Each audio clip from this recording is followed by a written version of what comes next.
Et il y a quelques mois, j'ai eu une insomnie. Et pendant cette insomnie, eureka, une chasse au trésor. Et là, très rapidement, j'en ai parlé à Gallimard, à Montblanc, à Lorenz Bäumer. Et tout de suite, tous ces partenaires m'ont dit « mais c'est l'idée du siècle, on veut faire partie de cette aventure ». Et voilà, c'était parti. Le Nagador, c'est la première chasse au trésor solidaire avec un véritable trésor à trouver et dont tous les bénéfices seront reversés au profit de l'association Enfants du Mékong. Nous, dans la famille, c'est un peu une passion de famille puisqu'on est chasseurs de trésors de père en fils. On est passé, on va dire, par toutes les étapes émotionnelles que traverse n'importe quel chasseur de trésors. Le frisson de découvrir les énigmes, le fait d'être soumis au doute quand on n'est pas sûr de la solution, d'avoir des moments eureka.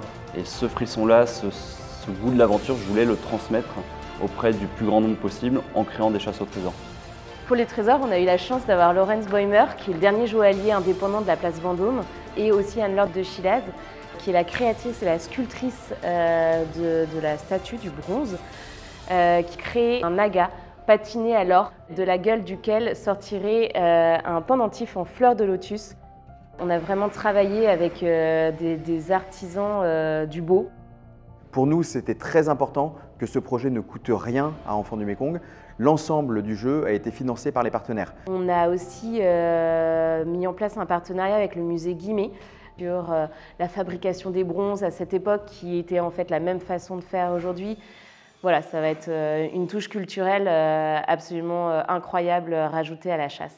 Puis juste après, tout un tas de sociétés qui ont mis à profit soit leur talent, soit qui ont soutenu financièrement. Et dès qu'on parle du projet, tout le monde dit « mais je veux faire partie de cette aventure ». Et ouais.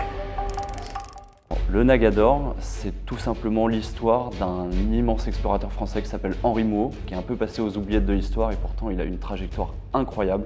Il a découvert les temples d'Angkor Wat. L'idée, c'est vraiment de découvrir le Cambodge tel qu'Henri Mouhot l'a découvert. Donc quand on était plongé dans la jungle, dans un pays où tout était étranger en fait.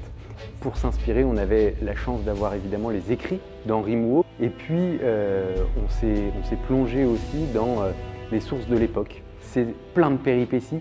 On a un Henri Mouhot qui s'aventure dans la jungle avec des éléphants, au contact d'animaux dangereux, qui va être au contact peut-être de brigands. Moi j'adore l'univers du carnet de voyage, les cartes, les vieilles images, recréer un peu cet univers de grandes explorations. Donc j'étais vraiment hyper contente de travailler sur ce projet. On voulait quelque chose qui rappelle l'univers du carnet de voyage, mais avec une touche de modernité en plus, donc on a vraiment mixé plein d'éléments. On a demandé à Samut, qui est architecte et professeur de dessin dans un de nos centres au Cambodge, de réaliser les illustrations. Donc ça a vraiment été pensé et fait en collaboration avec nos équipes au Cambodge. Alors très vite, il y a eu autour de ce projet du Nagador un énorme engouement et on s'est dit qu'il fallait proposer plus encore qu'un simple jeu. Donc on a eu l'idée de créer des podcasts qui vont permettre aux joueurs de plonger complètement, de se mettre dans la peau d'Henri Mouhot et de découvrir par des ambiances sonores et par des dialogues inédits tout ce qu'il a vécu.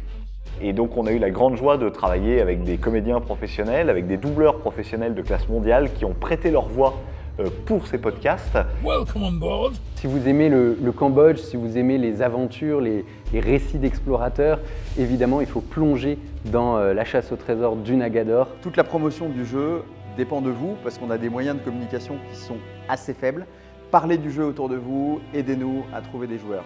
Bonne chasse à tous. Et que le meilleur gagne.